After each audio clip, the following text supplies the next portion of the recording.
নমস্কার বন্ধুরা, আমাদের গল্প পাঠের আসর লেটস ডু গল্পতে সকলকে স্বাগত জানাই। আজ আমরা পড়ব সঞ্জীবচন্দ্র চট্টোপাধ্যায়ের লেখা পালামৌ। আজ ষষ্ঠ এবং অন্তিম প্রবন্ধ। গল্প শুনে ভালো লাগলে লাইক করো, শেয়ার করে সকলকে শোনার সুযোগ করে দিও। আসরে আজ প্রথমবার এলে বা এখনো সাবস্ক্রাইব না করে থাকলে করে দিও প্লিজ। পাশে থাকা নোটিফিকেশন বেল আইকনটা অবশ্যই ক্লিক করো, তাতে আসরে যখনই কোনো নতুন গল্প আসবে সবার আগে তার খবর তোমার কাছে পৌঁছে যাবে। তাহলে চলো শুরু করা যাক। আজকের গল্প সঞ্জীবচন্দ্র চট্টোপাধ্যায়ের লেখা পালামৌ, ষষ্ঠ এবং অন্তিম প্রবন্ধ। তো চলো, লেটস স্টার্ট, লেটস ডু গল্প।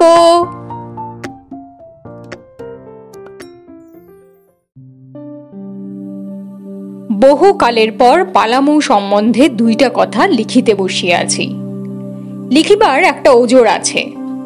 এক সময় একজন বধির ব্রাহ্মণ আমাদের প্রতিবাসী ছিলেন। অনবরত গল্প করা তাহার রোগ ছিল। যেখানে কেহ একা আছে দেখিতেন, সেইখানে গিয়া গল্প আরম্ভ করিতেন। কেহ তাহার কথা শুনিত না, শুনিবারও কিছু তাহাতে থাকিত না।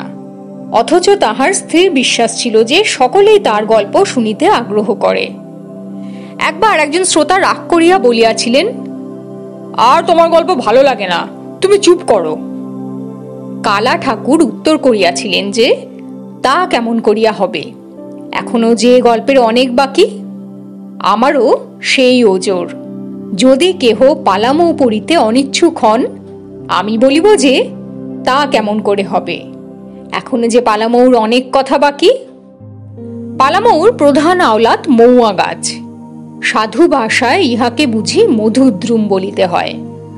সাধুদের তৃপ্তির নিমিত্ত সকল কথাই সাধু ভাষায় লেখা উচিত। আমারও তাহা একান্ত যত্ন। কিন্তু মধ্যে মধ্যে বড় গলে পড়িতে হয়, অন্যকেও গলে ফেলিতে হয়। এই জন্য একবার ইতস্তত করি। সাধুসঙ্গ আমার অল্প, এই জন্য তাহাদের ভাষায় আমার সম্পূর্ণ অধিকার জন্মে নাই। যাহাদের সাধুসঙ্গ যথেষ্ট, অথবা যাহারা অভিধান পড়িয়া নিজেরাই সাধু হইয়াছেন, তাহারাও একটু গলে পড়েন। এই যে এইমাত্র মধুদ্রুম লিখিতে হইল, অনেক সাধু ইহার অর্থে অশোক বৃক্ষ বুঝিবেন, অনেক সাধু জীবন্তী বৃক্ষ বুঝিবেন।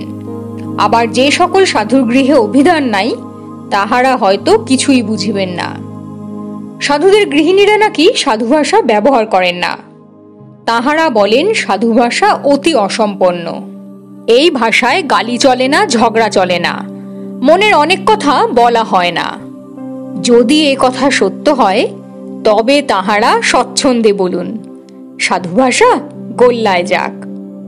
মৌয়ার ফুল পালামৌ অঞ্চলে উপাদেয় খাদ্য বলিয়া ব্যবহৃত হইয়া থাকে। হিন্দুস্তানিয়ারা কেহ কেহ শখ করিয়া চাল ভাজার সঙ্গে এই ফুল খাইয়া থাকেন। শুকাইয়া রাখিলে এই ফুল অনেক দিন পর্যন্ত থাকে। বর্ষাকালে কোলেরা কেবল এই ফুল খাইয়া 2-3 মাস কাটায়। পয়সার পরিবর্তে এই ফুল পাইলে তাহাদের মজুরি শোধ হয়। মৌয়ার এত আদর, অথচ তথায় ইহার বাগান নাই। মৌয়ার ফুল শেফালিকার মতো ঝরিয়া পড়ে, প্রাতে বৃক্ষতলে একেবারে বিছাইয়া থাকে। সেখানে সহস্র সহস্র মাছি মৌমাছি ঘুরিয়া ফিরিয়া উড়িয়া বেড়ায়। তাহাদের কোলাহলে বন পুড়িয়া যায়। বোধহয় দূরে কোথাও একটা হাট বসিয়াছে। একদিন ভোরে নিদ্রা ভঙ্গে সেই শব্দে যেন স্বপ্নবৎ কি একটা অস্পষ্ট সুখ আমার স্মরণ হইতে হইতে আর হইল না। কোন বয়সের কোন সুখের স্মৃতি তাহা প্রথমে কিছুই অনুভব হয় নাই, সেদিকে মনও যায় নাই। পরে তাহার স্পষ্ট স্মরণ হইয়াছিল। অনেকের এইরূপ স্মৃতি বৈকল্য ঘটিয়া থাকে। কোনো একটি দ্রব্য দেখিয়া বা কোনো একটি সুর শুনিয়া অনেকের মনে হঠাৎ একটা সুখের আলোক আসিয়া উপস্থিত হয়।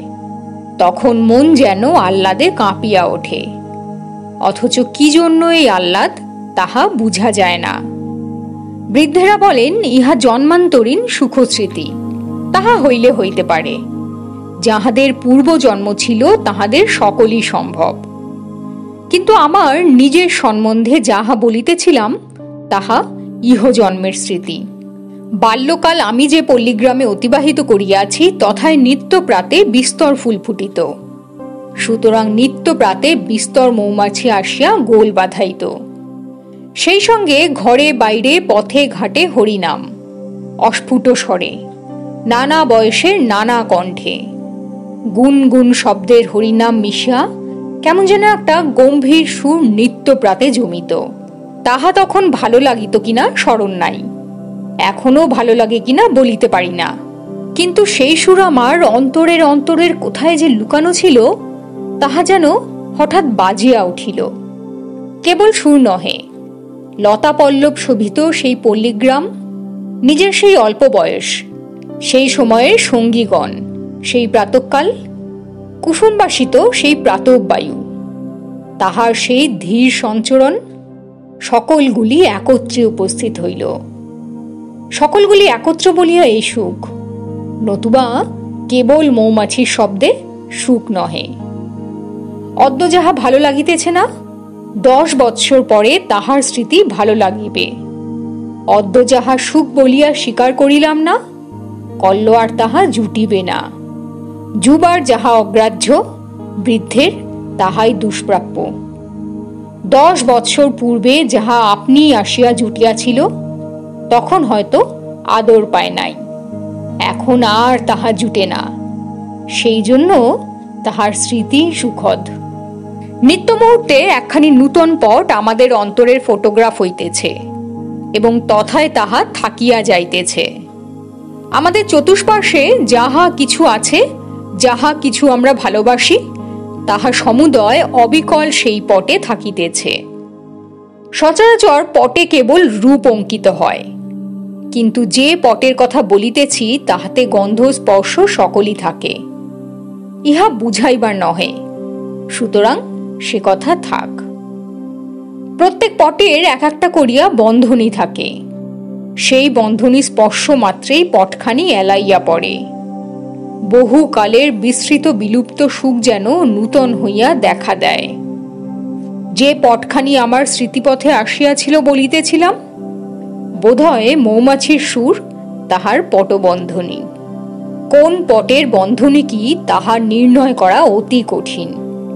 যিনি তাহা করিতে পারেন তিনিই কবি। তিনি কেবল একটা কথা বলিয়া পটের সকল অংশ দেখাইতে পারেন, রূপ গন্ধ স্পর্শ সকল অনুভব করাইতে পারেন।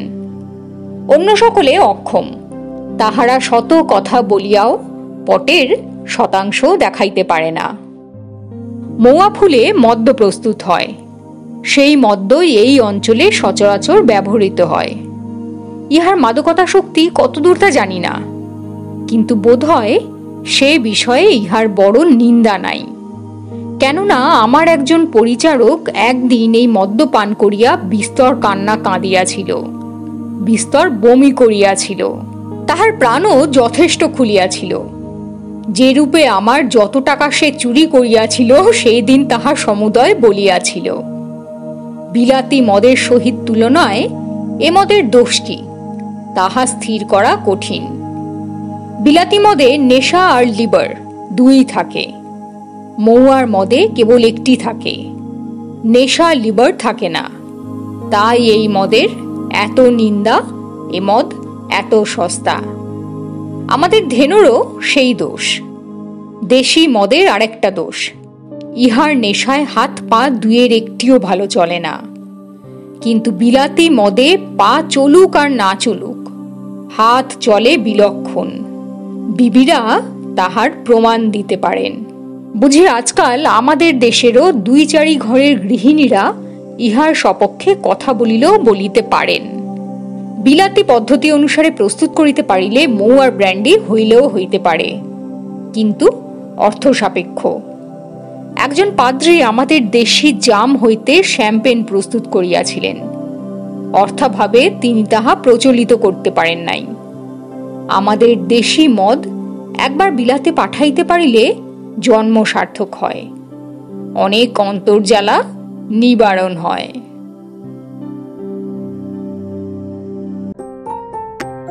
শেষ হলো সঞ্জীব চন্দ্র চট্টোপাধ্যায়ের লেখা পালামৌ, ষষ্ঠ এবং অন্তিম প্রবন্ধ। এই শেষ প্রবন্ধটি এবং পুরো পালামৌ সিরিজ তোমাদের কেমন লাগলো কমেন্ট করে জানিও। গল্প শুনে ভালো লাগলে লাইক করো, শেয়ার করে অন্যদের শোনার সুযোগ করে দিও। আসরে আজ প্রথমবার এলে বা এখনো সাবস্ক্রাইব না করে থাকলে করে দিও প্লিজ।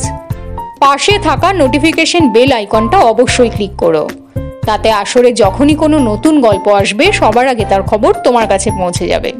তাহলে আজকের মতো বিদায় নিচ্ছি। আবার হাজির হব লেটস ডু গল্পের পরবর্তী এপিসোডে এরকমই অসাধারণ কোনো একটা গল্প নিয়ে। Till then take care and stay tune to let's do গল্প।